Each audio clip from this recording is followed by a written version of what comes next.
Halo semua, selamat datang kembali. Kita teruskan materi pekan kelima kita tentang debt valuation. Nah, kita sekarang sudah sampai di bond valuation ya, di bagian key relationship. Relationship yang pertama adalah antara YTM, yield, dengan price, dengan harga. Nah, ini kita bisa lihat hubungan di antara bond value atau bond price dengan YTM itu adalah, kalau kita lihat di rumusnya, berbanding terbalik ya. Jadi ketika YTM itu turun ini, maka bond value-nya naik. Ketika YTM-nya naik, maka bond value-nya turun. Ini karena ya di rumusnya kita tahu ya, ini berbanding terbalik. YTM itu sebagai penyebut ya. Nah, ini bisa diterangkan,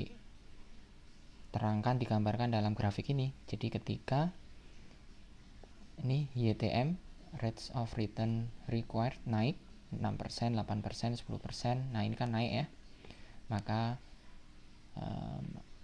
bond price-nya atau market value dari bond turun. Tergambarkan di formula bond value. Berikutnya, yang kedua, hubungan antara yield to maturity dan kupon. Ketika kupon lebih kecil daripada yield, maka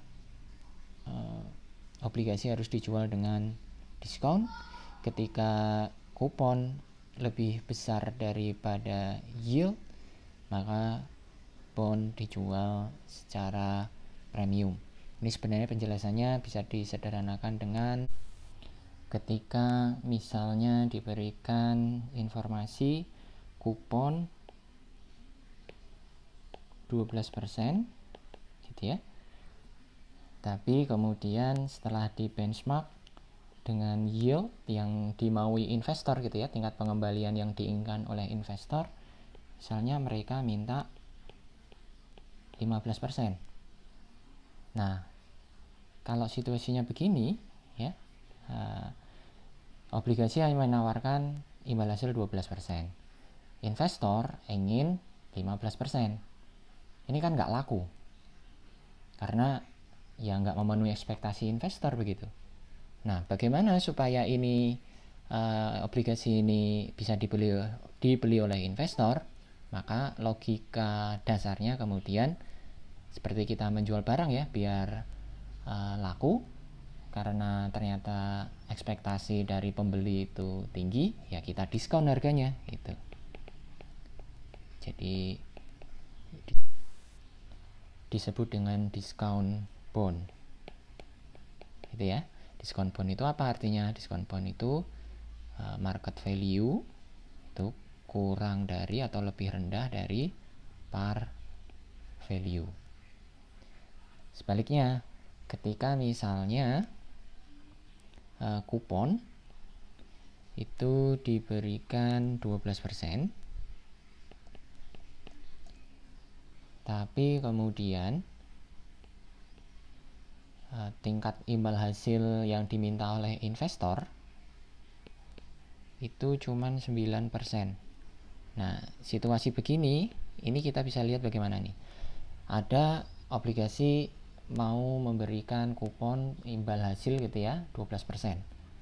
Padahal ekspektasi investor di pasar itu untuk tenor yang sama, untuk risiko yang sama gitu ya, itu cuma berharap dapat 9%. Nah, otomatis investor berlomba-lomba kan, investor berebut begitu untuk mendapatkan obligasi yang menawarkan imbal hasil yang lebih tinggi daripada ekspektasi mereka. Nah, seperti jualan barang gitu ya, ketika lebih banyak pembeli yang ingin mendapatkan barang, maka kemudian biasanya harga barangnya dinaikkan. Nah, itu kalau di dalam logika atau kita masukkan ke dalam pembahasan obligasi ini disebut dengan premium bond, dimana market value lebih besar daripada par value. Nah, ini juga nanti terrefleksikan di relationship yang ketiga, approach to maturity, mendekati jatuh tempo, baik discount bond ataupun premium bond. Nah, ini ya yang barusan kita diskusikan di atas ini tadi, ada premium bond, ada discount bond, ini direfleksikan di grafik ini ya. Nah, ini kupon 12%, terus kemudian yieldnya 15%, maka dijual diskon nih sebesar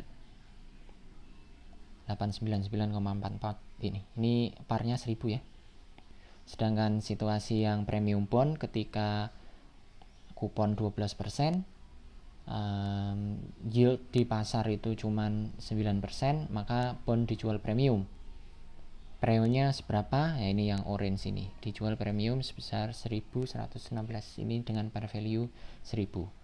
Nah, mendekati jatuh tempo, ini 5 tahun ya periodenya atau tenornya. Mendekati jatuh tempo tahun kelima, baik yang premium maupun yang discount bond, nilainya akan mendekati par value yang 1000 tadi. Kenapa begitu? Ya karena di akhir periode atau di maturity date gitu ya, investor tuh kan akan mendapatkan uang 1000, mendapatkan par value-nya, baik itu premium maupun diskon.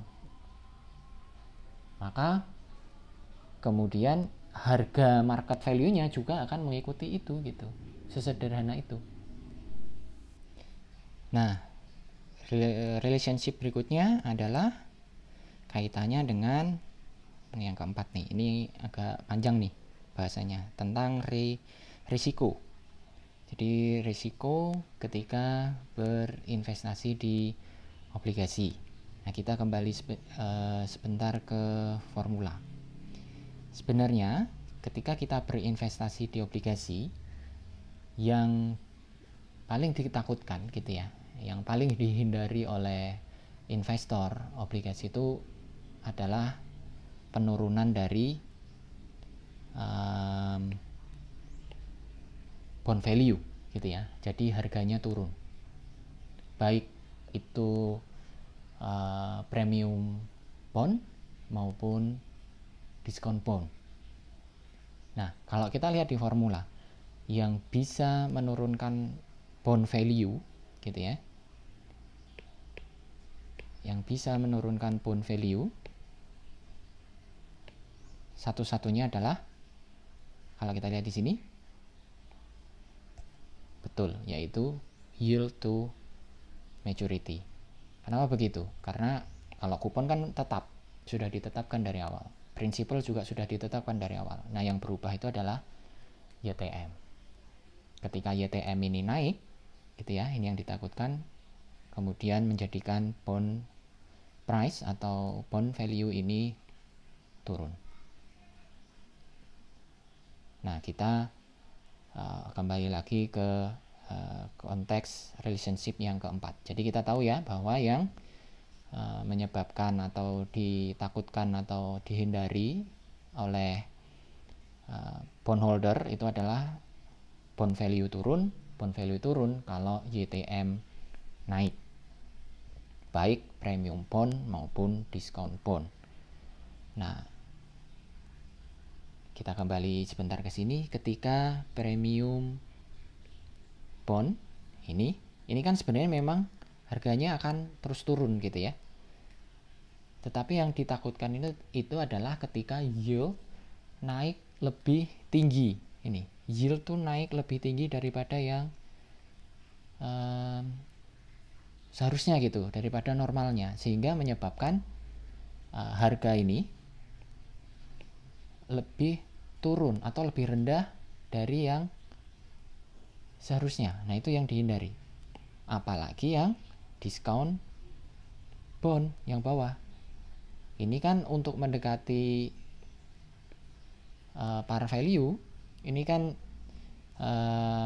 YTM-nya harusnya turun, begitu ya. Nah, kalau YTM-nya naik, maka kemudian harga bonnya ini akan turun lagi, begitu. Nah, ini yang kemudian dihindari. Tapi satu hal yang perlu diingat di sini, sebenarnya perubahan YTM ini itu hanya matters gitu ya. Hanya matters itu apa sih? Hanya akan diperhitungkan gitu selama ini, jangan lupa, selama tenor saja. Karena toh nanti di akhir value dari bond itu kan akan balik lagi ke par value-nya. Jadi yang ditakutkan perubahan YTM itu sekali lagi adalah di masa ini saja nih, selama tenor bond sebelum jatuh tempo maksudnya. Nah, perubahan YTM di periode itu yang ditakutkan. Sekarang pertanyaannya adalah YTM naik itu disebabkan oleh apa? Apa tiba-tiba dia naik sendiri begitu? Nah, ini pertanyaan menariknya di sini. Nah, apa yang menyebabkan YTM ini naik? YTM ini naik ketika kompetitornya itu juga naik. Nah, apa kompetitor dari YTM? Kompetitor YTM ini kalau bahasa di buku gitu ya, itu adalah market rate. Atau kalau kita mau sederhanakan dalam bahasan kita agar lebih mudah dipahami gitu ya, market rate ini adalah tingkat suku bunga yang ada di pasar, atau kita analogikan dengan suku bunga deposito gitu. Nah, ketika deposito itu suku bunganya naik gitu ya, imbal hasilnya naik, maka ekspektasi investor tuh kan juga naik juga gitu. Nah, itu yang disebut dengan kenaikan imbal hasil. Jadi sekali lagi, ketika market rate itu naik, tadi contohnya deposito itu naik, maka investor itu kan mempunyai ekspektasi tingkat pengembalian yang juga ikut naik. Nah, sekali lagi itu ya, ketika market rate atau deposito rate tadi itu naik, maka ekspektasi investor kan memang kemudian juga ikut berubah, ikut naik juga gitu. Termasuk ekspektasi dari bond holder, itu yang menjadikan yield to maturity naik. Nah, mungkin ada pertanyaan lanjutan, loh apa yang kemudian membuat market rate ini naik? Nah, ini kita masuk ke ekonomi sebenarnya ya. Nah, ini macam-macam nih kita, saya nih contohnya untuk mengatasi inflasi, kebijakan open market policy atau kebijakan pasar terbuka dari bank sentral gitu ya. Open market policy central bank, counter cyclical dari pemerintah gitu ya, kebijakan untuk misalnya agar perekonomian nggak overheat gitu, tidak terlalu panas mesin perekonomiannya, maka suku bunganya dinaikkan. Itu kan berimbas ke kenaikan market rate yang kemudian juga mengerek atau menaikkan YTM dari bondholder. Masih banyak contoh yang lain. Intinya adalah dipengaruhi oleh faktor yang lebih makro begitu. Nah, demikian pembahasan kita tentang key relationship ya, yang kita identifikasi di dalam bond valuation. Kalau ada pertanyaan, silahkan di post di kolom komentar. Terima kasih.